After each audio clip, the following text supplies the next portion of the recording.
Businesses tend to offer products and or services for sale to consumers.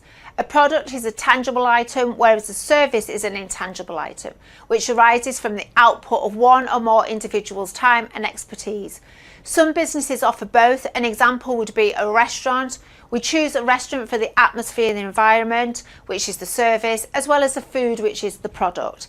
If you have a brilliant business idea, one of the key things that you need to consider is the legal structure of your business.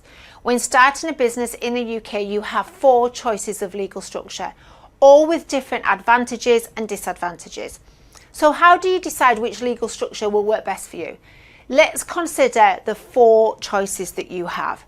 Number 1 is a sole trader.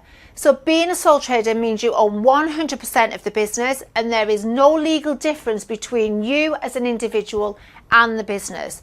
This means that if your business owes money and you cannot afford to pay, then they can claim on your personal assets such as your home. So this is something that you need to think about.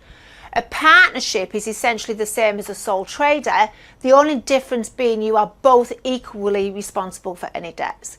A partnership is at least 2 or more people that actually own the business. You then have limited company, is owned by at least 1 shareholder. You also have a limited liability partnership known as LLP, is owned by 2 or more partners. Now, whether you are a limited company or a limited liability partnership, your business takes on a separate legal identity of its own. This means you are not personally liable for the company's debts.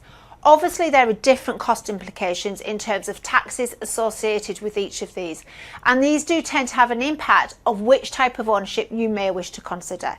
I've included a small handout on business types. Take a look at this and then consider the following questions to help you gain some clarity.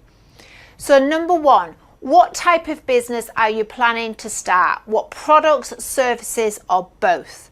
What type of business ownership will your business come under and why? So try to work out these answers before we go into the next video.